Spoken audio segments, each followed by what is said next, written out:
Okay, this is Al Capone Does My Shirts, Chapter 39, The Warden. Tuesday, June 11th, 1935. This last week, things have been better at my house.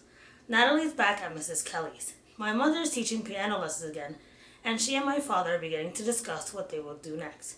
And every day I wonder if we'll be going back to Santa Monica. It seems so long ago that we lived there now. I'm not even sure I want to anymore. And I know moving back will be bad for Natalie. When I say goodbye to Scout and them on the last day of school, I get a stomachache.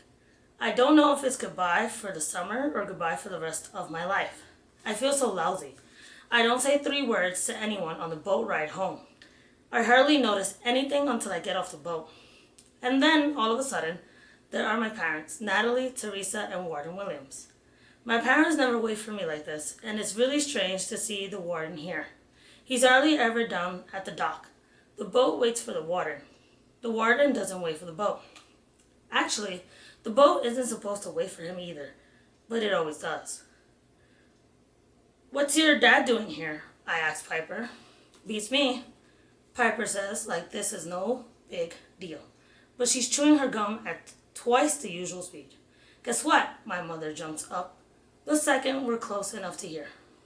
"No, wait," Teresa elbows in front of her. "Let Natalie tell." Natalie frowns down at her feet. "Go on, Nat, tell him," Teresa says. 11 goals, Natalie says. "No, Nat." Teresa shakes her head. 11 goals, Nat says, louder this time. "No, I mean, yeah, you're right. 11 goals, Teresa says. "But what else?" Natalie's shoulders are hunched up like she is stuck in a shrug. She says nothing. "She got into the Easter P. Marinoff," Teresa announces with a big grin. "Natalie," I wrap my arms around her in a spontaneous bear hug. I don't like that, Nat says, and I let go. "Sorry, Nat," I say. "Sorry," she says, moving her shoulders now like she's trying really hard to get them to fit. Sorry, she murmurs. Mr. Purdy called. My dad explains. He decided to open another branch of the Easter P. Marinoff for older children, and he wants Natalie to be the first student. "You sure? I mean, this is for sure?" I ask. My dad nods. Apparently he's been planning this for some time. Been waiting for the right moment to launch it. "How come you didn't tell us before?" I say. My father looks sideways at my mother.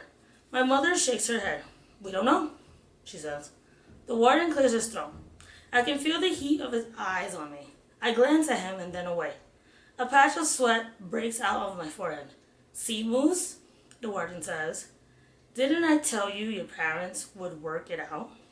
He winks at me and smiles out of one side of his mouth.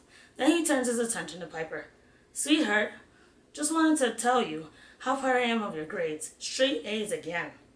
He waves a report card in the air like he wants us to see.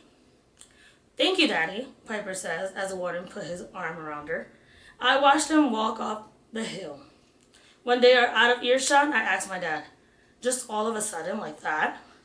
My dad nods. He chews at his bottom lip. "You know anything about this, Moose?" he asks. "No," I answer almost before he gets the question out. He nods like he believes me, then pops a toothpick in his mouth. Life is amazing, isn't it? You can't ever tell what will happen. Nobody knows until they go ahead and play the game. "You can say that again," I say.